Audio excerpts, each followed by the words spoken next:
Going to my zone. Check one. Mic check 1, 2. Check one. All right. All right, everybody. This is our first official podcast. I'm JR Pothering. Kevin Puddleavage. And we are 570 Kayak Fishing. If you haven't seen us on YouTube yet, check us out, 570 Kayak Fishing.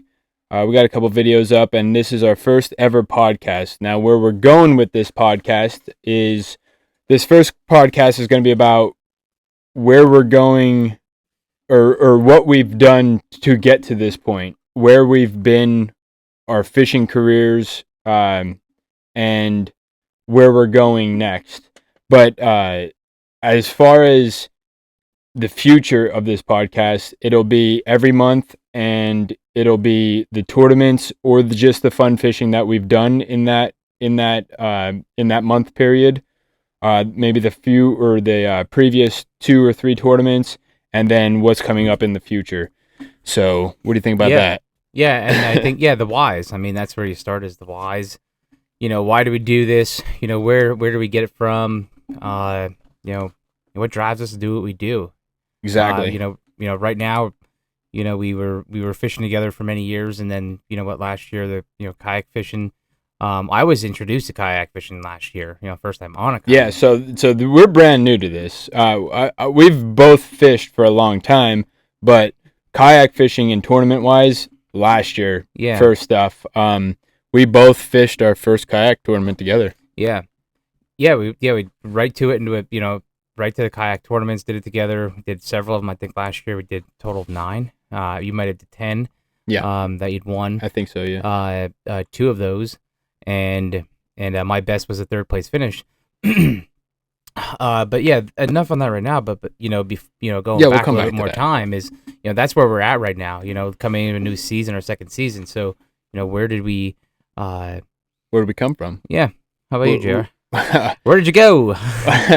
So are we gonna start right from the top? Well, yeah. What is one of the most memorable moments for you in fishing that has stuck with you for a while, then brings you, what it does? What is that instance, that you might be thinking of, and what is the feeling of that, and what makes you go with that?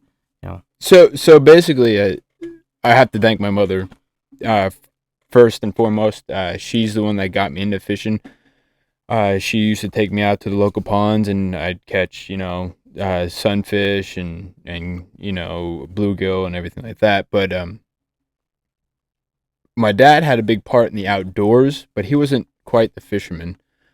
But either way, that's where I started. And as far as I can remember, the most epic fishing adventures had to come from fly fishing the local streams. When I first got into fly fishing, still did not know what I was doing at all. But I, streamer fishing, and pretty self-explanatory. You cast and you retrieve it right away. But I caught a really big rainbow trout doing that in a place where not many people ever venture to. It's very small stream, very little pool, but it was a stock trout. It might have been a holdover, but it just ventured to where no one ever fishes. We're obviously from Pennsylvania, and was it a local stream? Was that up on top of the mountain? Yeah, in Gordon. Yeah. Okay. Yeah. So yeah, I mean, it's not so. There's a few things in there, and I think one of the biggest things is that for me is when we say we're going fishing, to somebody that might just mean just hooking one fish and being happy about that, but it's the scenery, it's the views, it's the moments, there's a lot of majestic looking moments, and I put myself, when you were saying that, I got a little bit of goosebumps, because I remember with another buddy, Dylan. I got to thank him a lot for a lot of the fishing that has happened in my life. In my teens, I was hitting real heavy with him, and we hit some spots that were just so majestic. We up in the Lehigh Gorge and the Pocono Mountains, diving through these rocks and shelves of old streams from natural springs that hold trout, native trout, and they get very big. So those are very artificial lure only. You hear about the bear stories, you hear about and they're the things that we're doing. Climbing through. All kinds of heavily wooded areas to small trout streams and natural springs. Yes. So that was it for me. It was always an adventure, Oh, it and it always still is. is. I Yeah. I think that's why it's still, the kayak is so, gravitating to me, and likely yourself. I mean, it's just in Yeah. our prime of, you know, Look at one of our last tournaments when we're like going through this small little creek, yeah, enclosed yeah, canopy, stuff like that. and We'll it get doesn't, into yeah, it that doesn't later, have to but be, extreme. Exactly. I mean, yeah, it was so so it's scenery too. So yeah, yeah, for sure. yeah, Catching that trout up where no one ever ventures, it's quite a bit of a walk, and it's Gordon. It's nothing crazy, but that I always said this about Gordon. If that stream didn't venture into the big monoid that runs through there, hmm that is like sulfur, not, I wouldn't say sulfur, but it's acid concentrated and a lot of iron deposits in it, like the orange stream that you get in Pennsylvania from all the mines around. If that didn't dump into that and that ran further, I bet you that would be top 5 in at least the Pennsylvania area, like Clark's or something. yeah, It'd be right up there with them. yeah. I mean, there's a lot of different streams around like that, really small. I mean, Oh I man, remember a and lot. I remember a lot. they hold those But those it natives. never stuck to me. I enjoyed it. As a young child, I mean, climbing bank to bank. Not just saying, that we don't do this now, but Yeah. that's, that has created a foundation to go to bigger limits, bigger goals, and going out to the Susquehanna River. Then, on a Oh kayak God, is where we that's grew up. yeah. That's where I have many stories, the Susquehanna River. And we can go both on And days, and this is telling stories about it. this is separate too. Like he had his adventures on the Susquehanna before I had my adventure on it. That's right. Maybe at the same time, but with different people. It Yeah. wasn't us all the time. Yeah, and I think our mutual friends that we've had, we fished Yeah. with those people as mutual friends in kind of a group, but I've never really went with you until we got in a kayak, and then we really, I think there Right. was Right. maybe yeah, a couple times we had We in the fished summer, but it together was nothing, before, but it wasn't a normal fishing yeah, because yeah, we were hitting and I was in a different section, so I was fishing up towards Sunbury where I'm uh down. down closer to Harrisburg, so Yeah. it's definitely but we fished it from what? From top to bottom. I mean, Oh yeah. from not quite the top, but I fished the bottom. Down at Chesapeake this year in tournament, and then we went as far as together. I think up towards the Shikellamy, a little Yeah. higher than Yeah. that, which was Yeah. KAEPA is yeah, up in yep. Shikellamy. Yeah. And then Berwick, I think I've been on the other side. I don't know if I've been higher in Susquehanna Well, though, Berwick's right below Shikellamy, but I that's think. the But yeah, North Branch. that area, North Branch, and then the Yep. West Branch, we were up in Lewisburg, and Yeah. a little bit higher than Lewisburg.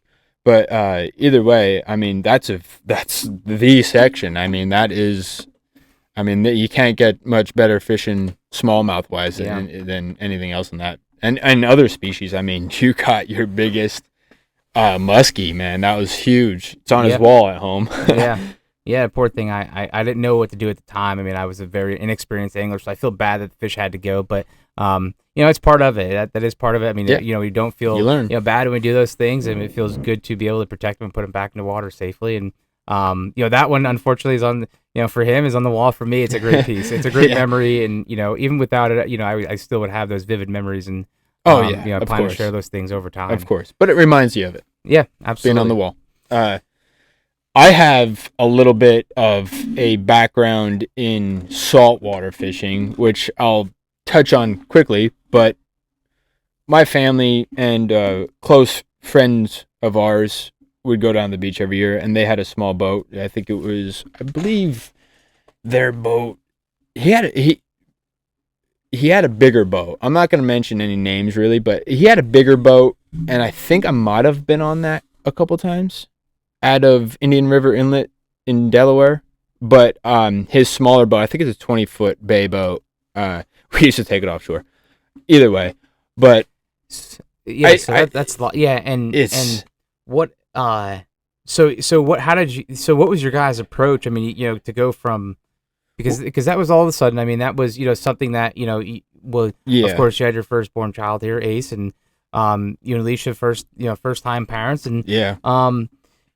there's challenge with that. I mean, you have a lot of travel. So, but what was more of your fishing like that? So you guys aggressively hit the jetty. 'Cause I remember going down with you guys often, and you know, a couple Yeah. times in a row, a couple bangs there, and it was very aggressive. I mean, it's a long weekend, you know. Yeah. Oh God. And then you got The right way to the way that we did it was just not a lot of people would do it.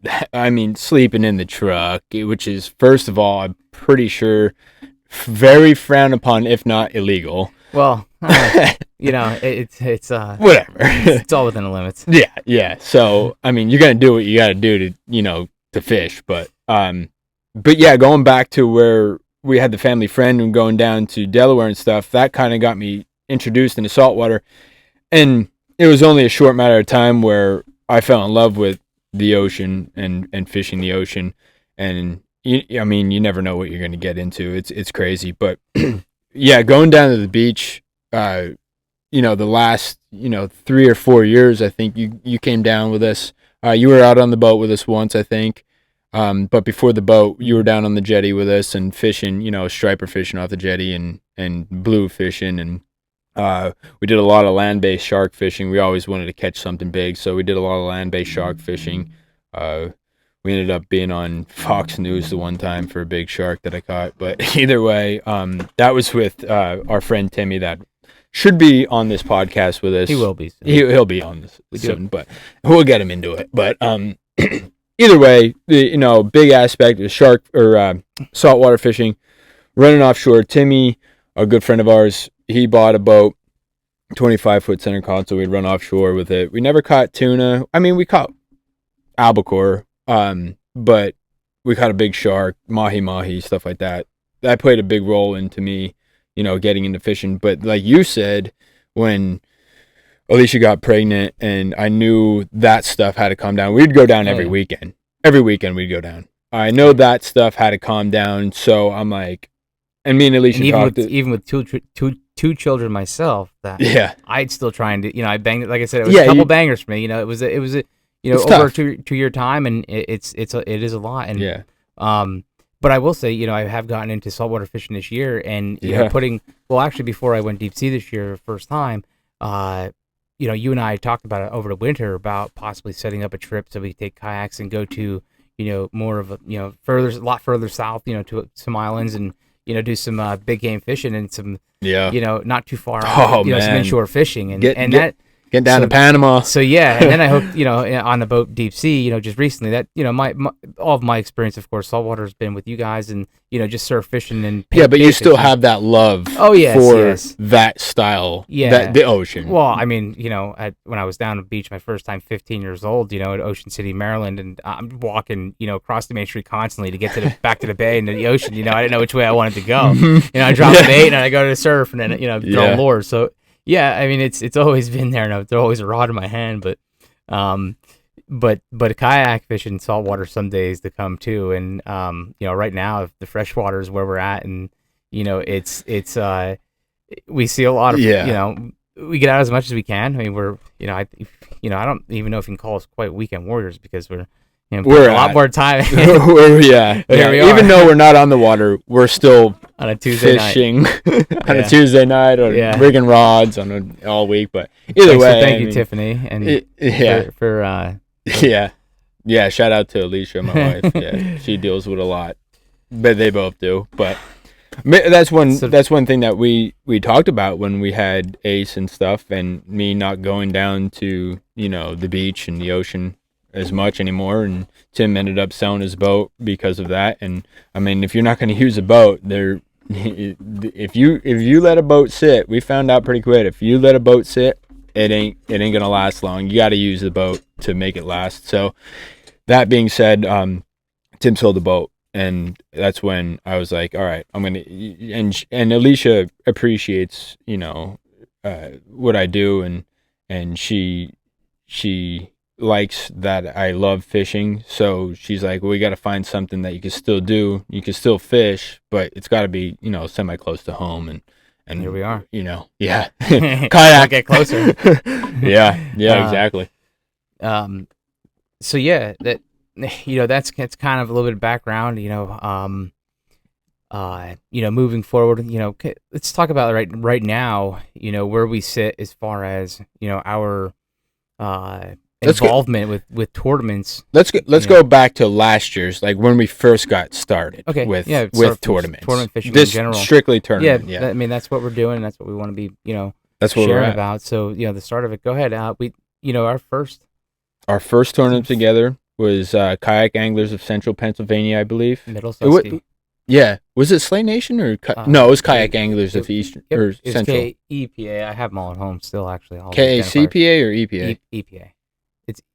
No, it was CPA. Okay, we're gonna have to confirm this. Yeah, it was CPA because I believe Eastern Pennsylvania has only the north branch of the Susquehanna. You're right.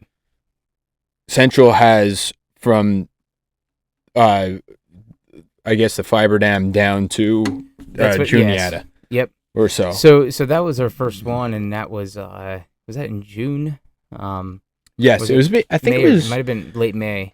No, it was in June. It was in June. Yeah, because I went to the beach. Because the topwater bite was on. Yeah, because it was Memorial Day, so I got a kayak the day I came back from North Carolina. God, yeah. And then the next week bought another one. So short story. I mean, I hate to go on a rant, really, but short story is I call this kid up on his way home from the beach, probably tired as hell, driving home from North Carolina.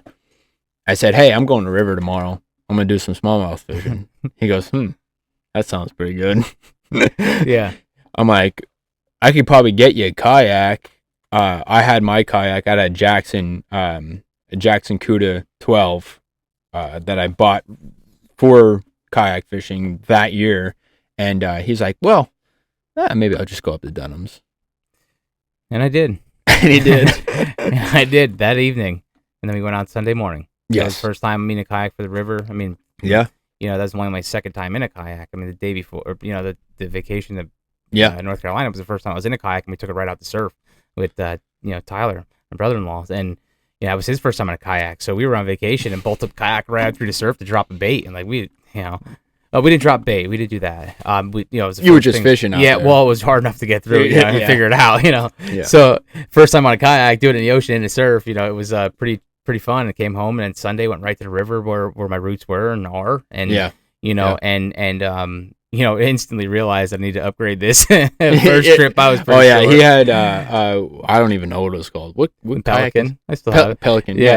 But it was the biggest challenge of it was that I was watching JR catch all kinds of fish and I couldn't because it's a different. I was kind of all over the place. Well, you gotta think. I have one rod. I'm worried about dropping my paddle and losing it. Everything I got, flipping. I'm still. Well, you never fished that section of the Susquehanna. I never was on a kayak, so I didn't know what to expect. Yeah. That was the big thing, and I was like, and then as I got out to the point, I'm like, okay, here's the bigger section of river. I mean, of course, it became very comfortable, but knowing that I was at I was very unstable. I couldn't move much. My hip, it's a cheap mold, and it was it did me well because then next week we went and bought a Vibe. It was next week.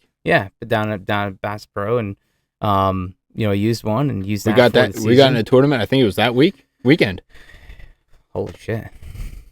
It was either that weekend or the weekend after we got in the first tournament. Because you were only in the Vibe one time prior, I think, to that tournament. It's a good possibility. Yeah, and it might have been your first time in that. No, it couldn't have been. I think you tested it. No, I think it was. We did test it. But yeah, it was, and I mean, shit, I first cast on the damn thing, and lost I think the biggest fish I had all year hooked, and had him hooked, lipped everything in the boat, pulled the catchboard out, first time ever using it. I had it down on my left, and I had the fish like this in my right hand, and this is not what I do anymore. So I reached down and grabbed the catchboard, but the catchboard is always on that side, the right side, and I picked up the catchboard and put it on my lap, and as I was doing that, I pulled the bass out away from me, and he did one flip, and he just right in front of me in the water. Yeah, and that would have been the first one on the board. I was probably 60 yards behind you, and I kind of watched. I didn't see the flop, but I kind of watched you catch that fish, and it was, Well, and I didn't realize, at that time, the expectation of how big that was. Not the expectation. I mean, I didn't realize how, bad of a situation I was in. Like that really could have hit me hard. It did upset me, but the thing is that's a hard fish to come by, Yeah, it is. And that is 20 inches. Yeah, so that was, I mean, still finished today, whatever it was, towards the end of the pack for myself. I'm not sure what JR finished, but it was well, we tell him about that story. I caught a 20-inch fish that day. Yeah, I don't remember. And I got deducted a inch on every Hmm. single fish because I was stupid and didn't know and forgot the rules about mouth open. So I got an inch deduction on every single fish I caught that day.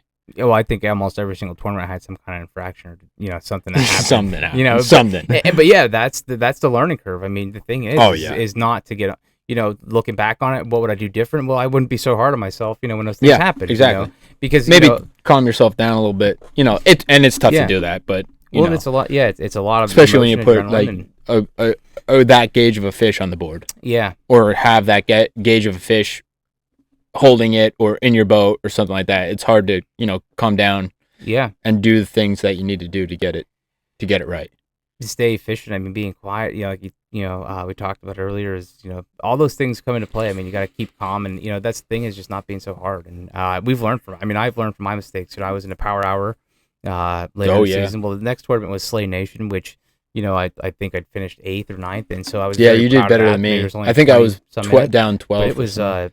that was a huge moment. So a lot of momentum. I know I can do this. I know this is. I knew at this time that this is my wheelhouse too, just like anybody out there, and And stuck to that. my mindset at this point is Kev going to continue doing this with me. Yeah. But it was after that first tournament, I knew you were hooked. Yeah. It was over. So I knew Yeah. you were going to continue doing it with me. Because let's face it, I mean, I know a lot of anglers are out there doing tournaments by themselves, and they know other anglers in the tournaments or in their local series and stuff. But it's really nice to have a friend that you know personally that lives so close to A you mile and a that half. that does it with you all the time. Yeah, it's Almost a lot every easier on tournament. water. I mean, we get support from many different ways, but when it gets down and nitty gritty, I mean, you want to talk about things that you've had better helped yourself and share those experiences and stories. What did you do wrong and what are you going to do now? And those things is nice to do this on a level you can do it many days of the week, like you said, so close. So yeah, very grateful for that. And Timmy didn't follow too far after. I mean, let's work our way towards like the back end of that season, like you mentioned already, the Power Hour, yeah, which was we had so mid season there. I mean, I think we got a trip out with Tegan too. yeah, It was a good time. Tegan, or once or twice maybe, Yeah, once or and twice. remember sitting there taking some lunch. So that's it was all good times mid season there, and right after what was it in the end of June then. No, it was July for the Hobie event and Yes. MAKBF. Yes. So that was Right before that July. one. I have July 1st. Yeah, I think it was the first and second. It was pretty close. Yeah, it's so- right this time of Yeah. year. So it leads us right into there, which was a phenomenal event for myself. Another awesome event to see. The caliber of Yeah, the just the caliber right there. Just to be in that amongst the that. competition. The amount of people, the amount of energy, the amount of focus, and it takes a lot of people to make these things happen. I mean, you have 270 anglers that can all have a conversation with each other, equally minded, and we're talking about fishing is pretty cool. So the Hobie was a kind of an eye opener. It was like, wow, there's 10 grand on the line. Like, shit, who can't use 10 grand right now? And if I get it today, I could use it tomorrow.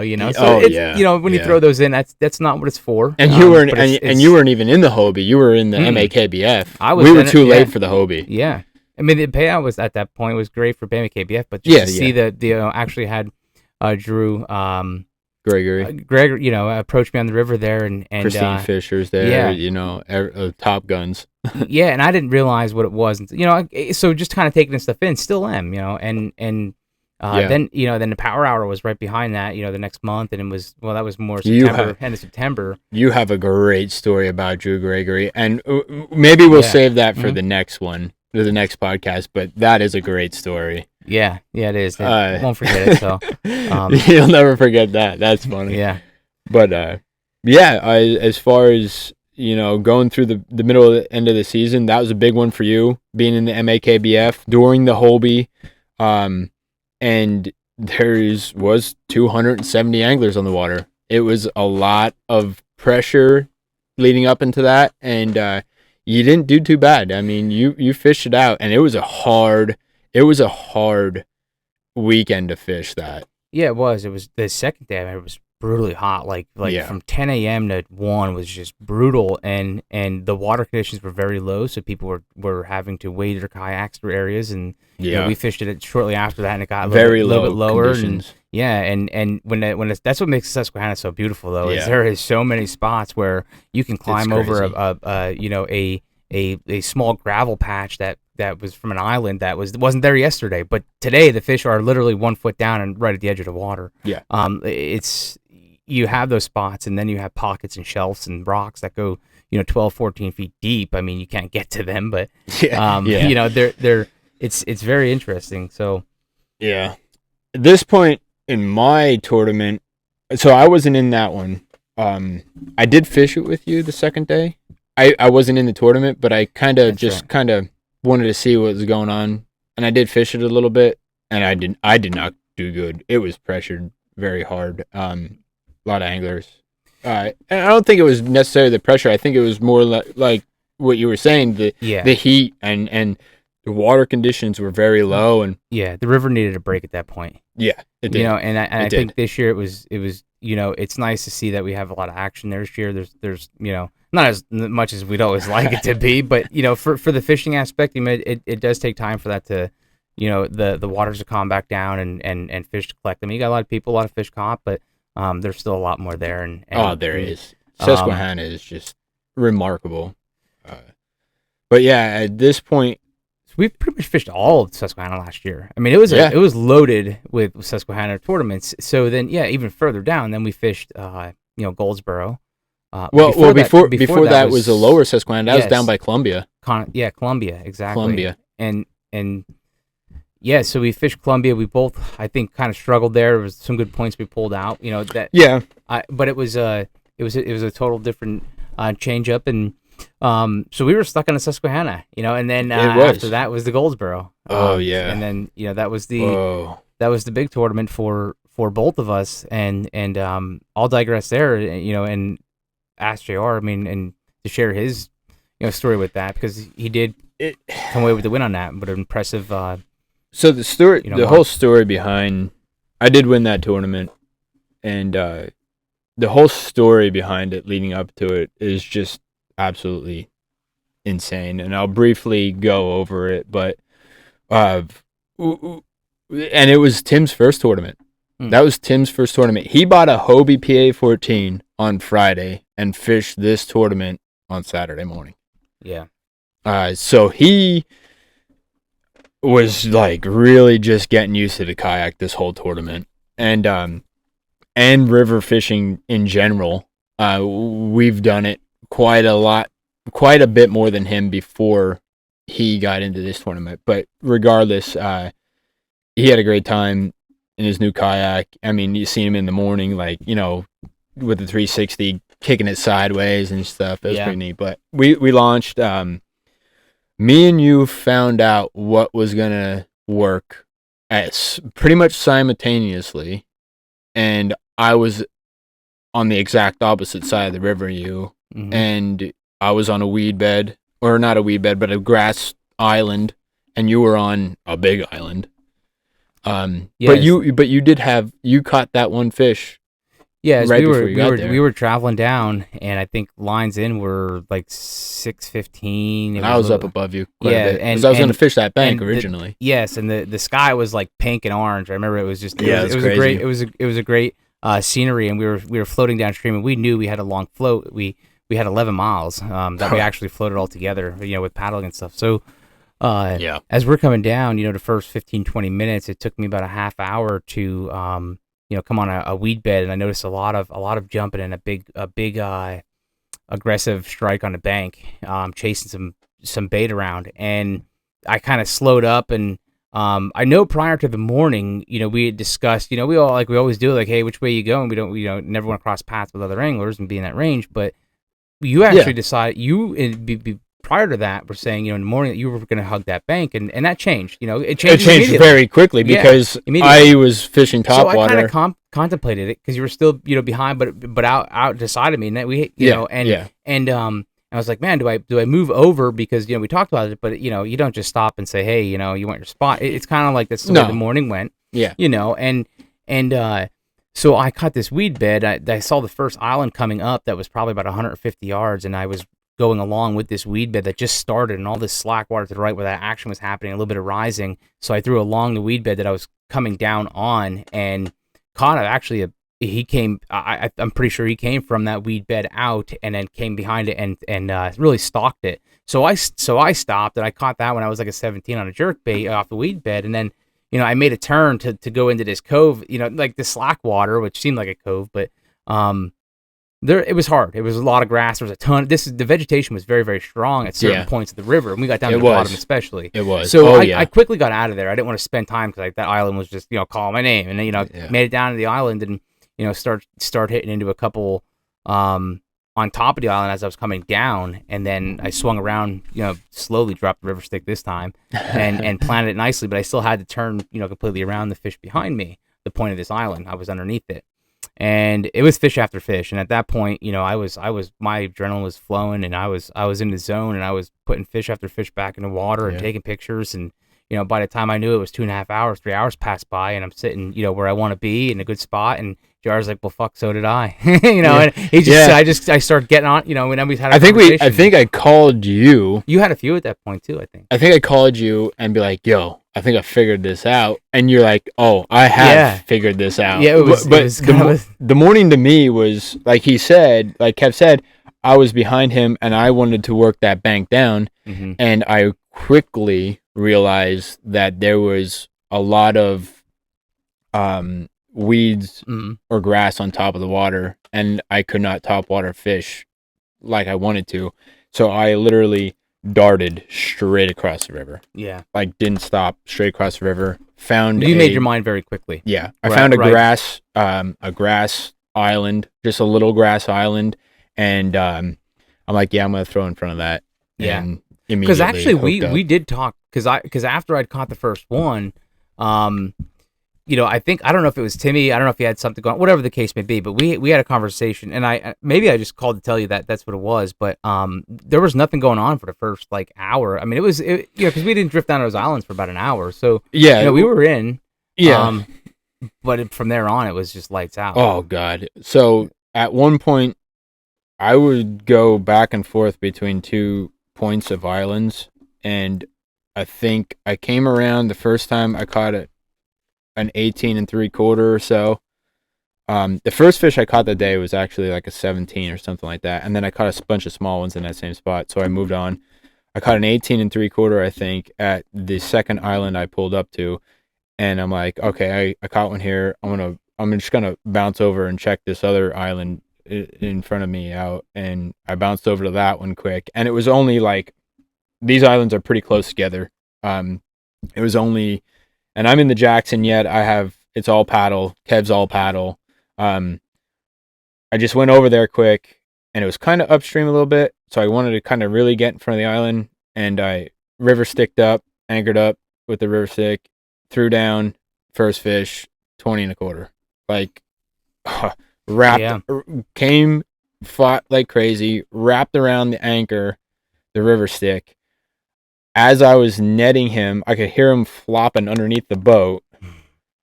And as I went over to net him, I netted him falling out of my kayak, got him in the net as I was falling out. Quick hit the bottom, could not see the bottom at this point. It's a little murky, it was about 1.5 feet high at that point. Or 1.5 feet higher than usual flow. Up. It was up. And it was about 5 feet of water. Couldn't see the bottom. Bounced off the bottom quick and gave it a good kick up into the kayak. Got him in the net and submitted him. It was crazy. And that's when we both knew that islands kind of were going to do it. Yeah. At the point of islands. Yeah, and actually leading up to that, in previous tournaments, I mean, it was very, very low conditions. So, I think for you going point to point, I got to ask, is that something that, you got to be quiet around points. I mean, when you cause disturbance, I mean, fish like you said earlier, they will move, and you got to wait for them. Yeah. So, tough. it's something that you bounce back and forth. But here, there is. I mean, I sat on the same point, for a good 2.5 hours and had culled 2 fish at that point. Yep. And I was at 88 and actually 3/4 You caught by your 9:30, and that was it for me. Yeah, you caught your fish at the same spot. I caught some others down below as we hit some different structure and stuff, but nothing even close. It was we had a very crucial conversation right in, I think I was at like 95 inches at this point, and you were at the 88 and 3/4 or so, and we had a very crucial talk at this point, and I remember you saying, "Hey, we know it's working, you go." Well, yeah, I mean that was it wasn't the biggest thing with that decision is you were in front of me. So basically, JR and I was on the move. That's what it was. So I was pulling anchor. I was pulling the stick up, and I was starting to work my way down. We're parallel to each other. So and nobody's been around us. So we have this ground to cover, and there was no strategy there. It was just a matter of, hey, you're in the lead. I don't wait for me. I was moving, and you were first, and in a spot where you were gonna beat me down anyway. Let's face it. Even now, I mean, with the the only time I beat you in a race on a kayak is with the motor guide. And I know that. But it wasn't about me wanting to get there first or anything. We had that conversation where you kind of said, go ahead, and that at that point, Matt, he was at like right on my heels, and I'm like, there's no way somebody's up in the 90s like me. Yeah. And he was right on my heels. I think he overcame what I had at that point. I think he had 96 and I had like 95 or 94 or something. Yeah, very well possible, because he shared the story at the end, Matt Campbell there, and finished second, behind the impressive marks. And then he double hooked the fish, and he got a double catch, and it was like they were both it was 19. Like two 19s. It was crazy. He had the video for that. Oh my god, he showed me that, and it was absurd. Yeah. At the end of that tournament, he did come up and say, he's like, I never thought I would get second place with 96 and a half inches. Yeah, a lot of that was that's one of the big moments. I think when people when I talk about kayak a lot, I think a lot of conversation comes up about JR. And I bring a lot of conversation about you, because there is a lot that you do that is very impressive as far as your placing in tournaments. And so a question with, and the reason I say that is because you've had last year, like I said, 10 tournaments, 2 wins, whatever that was, something like that, which is a very good start to a kayak career. Or legacy, I should say. It was. And then the next year, you come out and you're let's move forward this year a little bit. So this year, come out, and what you have, well, you tell me. I have a son. Yeah, and he's at this point in the year, around the first tournaments. I mean, he's 4 months old, so you got a slower start to the season, where I took off very early. Early in the season, Timmy and I traveled down the Potomac River in Stafford, Virginia, and that was, is it Aquia or Aquia? It's Aquia Creek, and very interesting place. A lot of snakeheads. Timmy and I, it was blasting winds. There was the weather down there was gale horrible. warning, and but we went out, and literally we got there, and I'm like, Timmy, we're going. I said, and it was a risky decision at that time. The gale warning was all but lifted. There were some people that were still checking it out, but I did it. We went out in the rain, and it was when it went out there, it wasn't thunder or lightning. There's a bridge for cover. There was a lot of areas that you can duck into. But I was so I wasn't. I knew there was a lot of snakeheads, but I didn't realize it would be that much.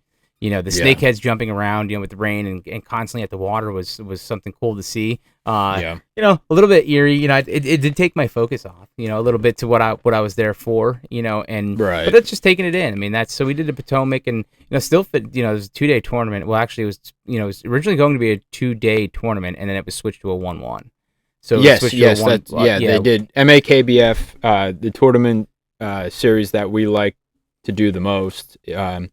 They had made the decision before this tournament to make it 2 separate tournaments, 2 days, 2 separate tournaments, same weekend, Saturday, Sunday, instead of one big tournament. So that's 2 separate tournaments, 2 separate AOI points, I think that was a good decision. Yeah, it was. So it was very good, especially for the weather. The decision on that was great because you know the weather had influenced a lot of the anglers. You know, what were you going to do? Because we're driving 4.5 hours down to Potomac River with the new trailer we just modified over the winter. You know, to carry 3. I mean, take a lot of stuff. And so it was a big decision, and Timmy held out till the night before the tournament, after the first day on Saturday to get into the next, for Sunday. Yeah, and I was already, signed up. I'm like, I don't care if it's 2 days, 3 days, 6 days, I'll be there. You were going. And that's the approach I took. So we got in the water, and I ended up losing a brand new, light. If somebody has that and found it, please, I'll take it back. Yeah, if anybody found a Yak Attack light pole, it's Kev's down on the Potomac. And I'll give you $30 for it. So yeah, I mean the first day was challenging, a lot of anglers, and it was hit hard. Second day, I think, but amongst all the other tournaments that were going on. Yeah, I mean there was bass boat tournaments that they were zipping around, and that's the Potomac. From what I know, I haven't been down there, but from what I know, it wasn't too bad. We had more kayak traffic than the bigger. It was. Hit or I mean, midday Saturday was a little bit busy, but it's nowhere near what we've already experienced this year. Right. Like Blue March. I mean, that was just insane. We're gonna get to that. So Potomac I finished at like 8th or 9th, and so very happy with that. My focus this year is MAKBF. And stay with those guys. I got the motor set up and new depth finder and stuff, and that's where I want to be. So let's go. So you guys did the Potomac, and then you guys both did. No, then you did the next event or the next tournament was KACPA, and that was the most memorable tournament so far for you this year down in the Chesapeake. Yeah. We talked about this the other day, and that was the Upper Chesapeake area where the Susquehanna in Harvey de Grace, Maryland, dumps into Chesapeake Bay there, and at first I thought the boundaries were just the river. I thought it was just a section of river from the dam, Conowingo down to, the mouth of the Harvey de Grace, Maryland. But like 2 days prior, I'm like, wait a second, it's the bay. Like you can go into the bay here. So, people were talking about tidal bass. I'm like, well, yeah, if you're out there, and that's, and it didn't change anything for me because it was my first trip on the river. I was going to see it. You were going to the river. Yeah. You were doing the river. Very cool. It was a race out there with some guys, a lot of bass boats again. They were zipping around. They were in a tournament as well. There might have been 2 of them going on. But a very bigger stretch of river, a lot of deeper water, 10, 12 foot moving very, very swiftly. And we had to paddle up against the whole time towards the Conowingo. And, I remember this angler next to me, his first time, he was telling me, being on a kayak and, start of a tournament was hard to wish him good luck, but I did. It's always good sport. But it was funny because we were like both paddling our asses off to get up river on this cruising river, and finally got to the first point, and he peeled off left and went to the bank, and that's where he was originally going. It looked like to the bank side. I went right to the islands that were in the middle, and started at the point, and I started hammered fish right away. But it was a fresh. I've hooked a ton of fish.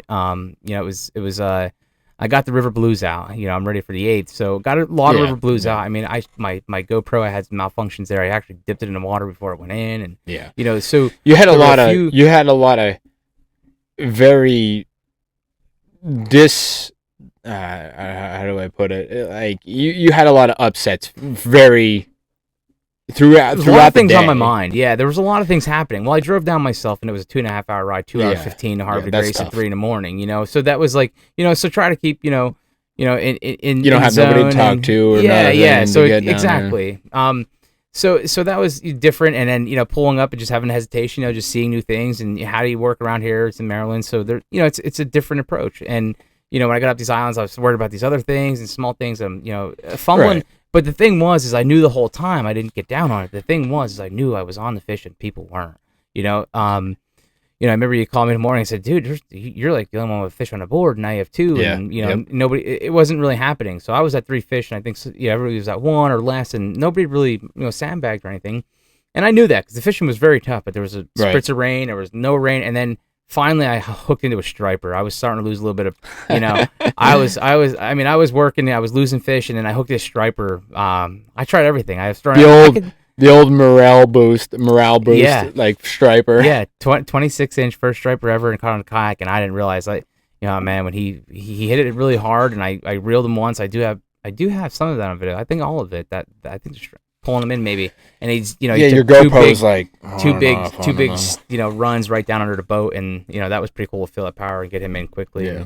And, but then and then a couple big catfish that had my mono stretched out, and there was some there was some challenges there, but still finished. What for that? I think that was fourth place down there. So yeah, fourth. So yeah, for me it's from my side of things is me and Ace hanging out in the morning watching Tourney X online live feed and everything, and I'm bouncing back. You got to bounce back between the live feed and the scoreboard, so so you can see like the pictures of other people people are catching the other fish, and I'm like, you're in first. You're still in first. You're still in first. I think we got our couch that day. We went down to buy a couch, and I'm like on my phone. I'm like, you're still in first. It's like come down to nitty gritty here, and there was a couple sandbaggers. Yeah.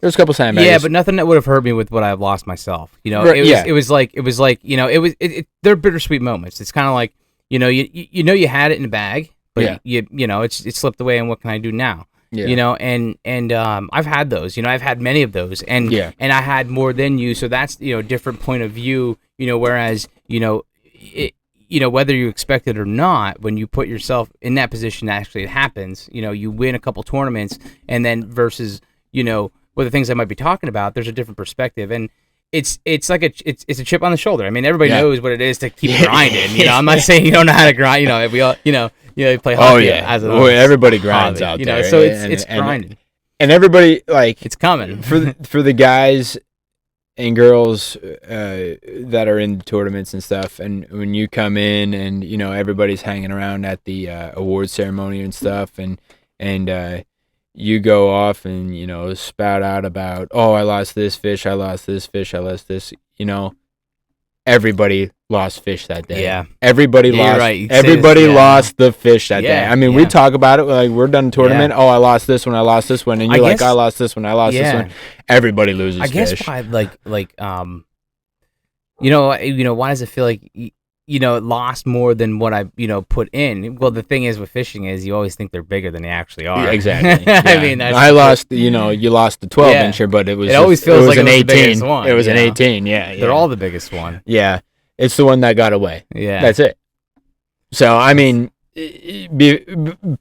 before you go and talk to a bunch of anglers, just think about saying that and stuff, because everybody in a tournament loses fish. And lost the fish or whatever. I know we talk about it together, and Tim talks about it with us about losing fish. Mm-hmm. But before I go to an MAKBF tournament and I talk to Matt Campbell or Jake or something like that, before I talk to those guys, I refrain from saying, "Oh, well, I lost this one or I lost that one." Yeah.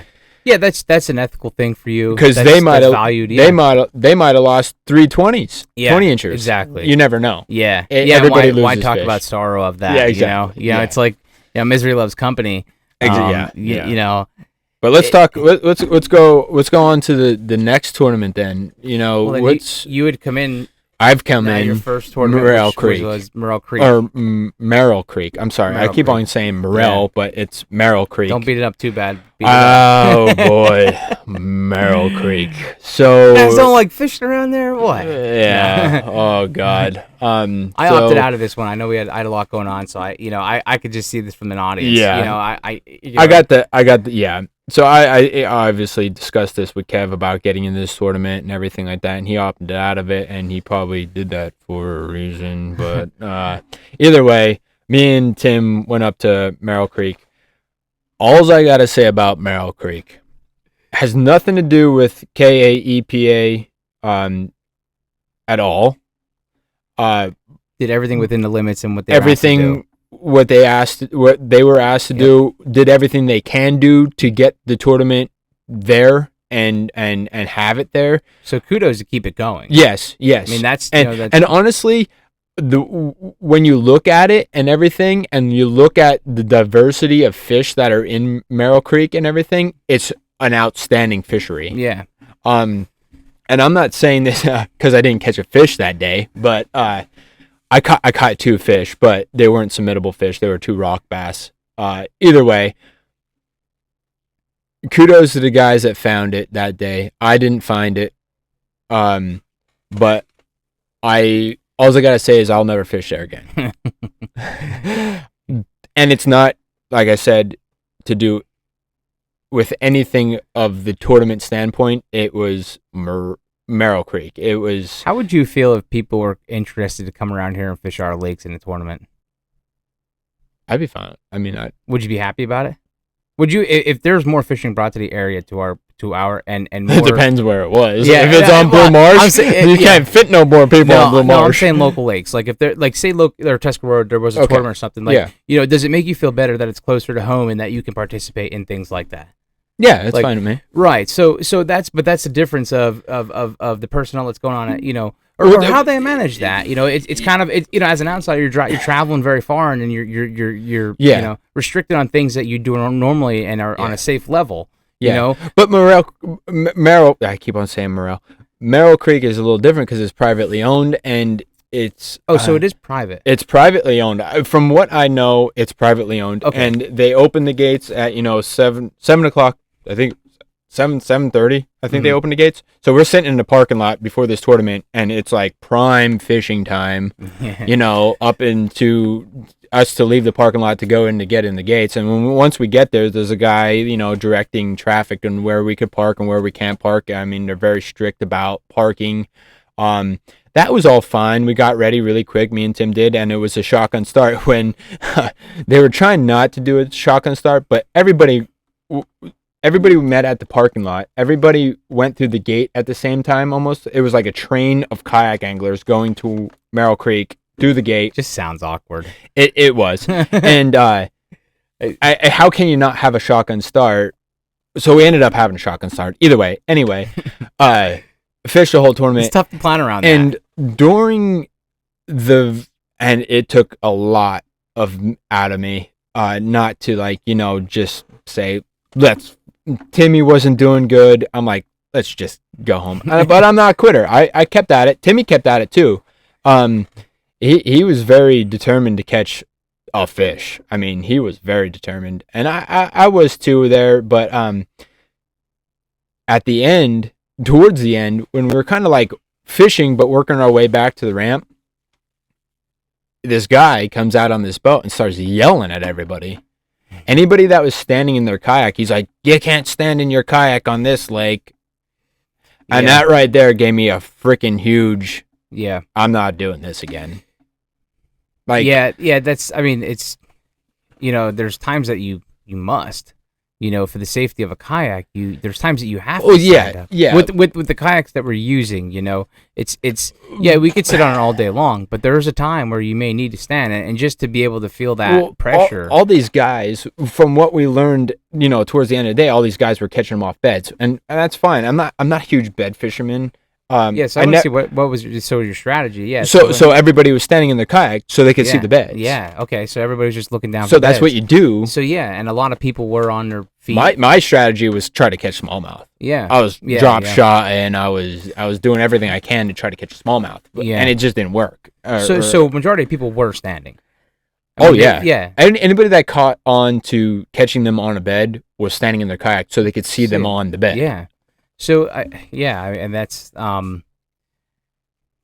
it's a tough situation. Circumstances there, you've got a lot of awkward pressure. I mean, that's what it is. It sounds like just an awkward pressure. Yeah. Like you want to be respectful of the event, the things, the plans, and the people and the bystanders. I mean, I'm not even there, and I can feel it though. That's the truth. It's just. I'm just gonna leave it at that. And me and Tim talked about it on the way home and said we both don't care if we ever fish that place again. Yeah. For those reasons. Maybe that's part of, and I'm not. This doesn't knock what you've already accomplished, but see, that's the thing is how many of those things are we going to see? We're in a lot of tournaments. We plan to be in a lot. I love the idea when I see different fisheries. For me, it's been great so far. I mean, I've been all over the place already. Enjoying fishing. So. Yeah. Back to my original thought was as far as your does that because you've had a lot of steam out of the gate, a lot of I did a couple wins. I mean, a lot of pressure. How much do you put on yourself with that pressure? And I think it's probably important to understand that Yeah. that's going to come down. You started right at the top. Is essentially what I'm getting at. I mean, Yeah. you know, Yeah. 'cause Let's pricing's very take a quick timeout because I gotta go to the bathroom. All right. But I'll be right back. All right, we're back.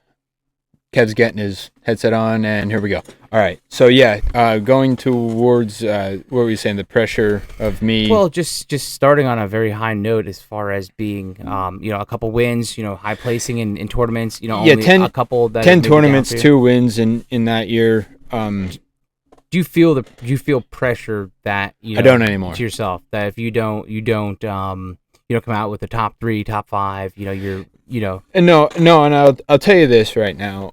I did feel some pressure going into the tournament, and honestly, not submitting a single fish in that first tournament of the year, that relieved all the pressure. It did. It's humbling. It is. If you everybody have has a bad pressure, day. Everybody has a bad day, and that just set me right back into getting right back into the basis of things. And when I first started doing this kayak tournament fishing, I didn't know how I was going to feel about it because I told myself when I first started kayak fishing, if this starts taking the fun out of fishing for me, or if I don't get the same uplift in life that I do just regular fishing, I'm gonna stop. Obviously, that it boosted it by tenfold. Yeah. I love it so much, but going back, it put the pressure on me. But that first tournament that I absolutely did horribly at, said to me, "Okay, JR, just fish. Yeah. Just go ahead and fish." And I might have got a little cocky about it, coming out of the gate with 2 wins in a year and only 10 tournaments and a couple other decent places, nothing crazy, but coming out of the gate with 2 wins in a year out of 10 tournaments, and then going into this year and not catching a submittable fish the first tournament, just gave me that, kick in the ass saying, "Yo, just fish." So got momentum now. So then, moving on to, from there. where are we going? Right into Blue Marsh. Oh boy, Blue Marsh. That's another story. That's another day story because I mean it's literally there's a lot involved there. I mean it is a good fishery. You catch it at the right time. It can be very, very good. Where we'll pick off. We'll blah blah blah blah. Where we will pick off or start with the next podcast is our latest 2 tournaments, which would be Blue Marsh and Mark Chunk. Yeah, and we'll talk about those, and then we'll talk about the tournaments to come. We do have the Susquehanna coming up. Yeah, that's a big one, and oh God, I'd like to discuss some expectations of that, and have a little discussion around strategy. It's something I need to talk about more than just think about, because there's I don't want to overhype it, but it's it's exciting to get back there. So hopefully the river levels get to where we need them to be, and the Delaware, I don't think there was any decision made on that yet, was there? There wasn't. They both did a KAEPA, Kayak Anglers of Eastern Pennsylvania, and MAKBF, Mid Atlantic Bass Fishing or Kayak Fishing, Bass Kayak Fishing, Bass Fishing. Yeah. So, they both did a write up about it being canceled because of the water levels being too low. But they also did a write up about where it stands. I think it was like maybe end of last week, and I think they both are leaning towards still doing it. I haven't seen anything. I hope they do. So I'm looking forward to that. I mean, that's a new fishery. It's another river. I have fished below that before, but I'm equally excited for that one. Of course.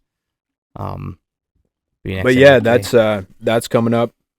Susquehanna on the 8th, and then the 2 Delaware tournaments to follow that, and then we get into some serious fishing. Yeah. After that, I mean, there's a lot of tournaments. Stay tuned if you want to. Yeah, definitely. Hear about some experiences and things that we're doing. Kayak fishing, and Yeah. we're advocates of this. Hobby and sport as well. Encouraging younger, generation, or whoever, friends, old Yeah. past friends, new friends, people Everybody. that we're newly reaching here. Love to share these things and stuff that we're doing, and we'll try to him as best we could with the the equipment we just set up here doing this first time. And there's a lot of firsts for us in this. Yeah, there's definitely a lot. Diving right in. Well, we're far from being anywhere on the level of professional or anything like that. We're just two average guys that stumbled upon kayak bass fishing tournaments, and we love it, and we're gonna continue it. And Make sure you subscribe to the 570 Kayak Fishing. Yeah, a lot of the tournaments that we've talked about are on 570 Kayak Fishing YouTube. Quite a few videos up. And let us know what you think. Yeah, we'll probably follow up this podcast shortly just to talk about the Blue Marsh and the Mock Chunk tournament and what's to come. And then after that, it'll be every month. Every month, talking about our 2 latest tournaments and the 2 next tournaments to come, and any fun fishing in between there, and anything in life that we came across that that we were doing.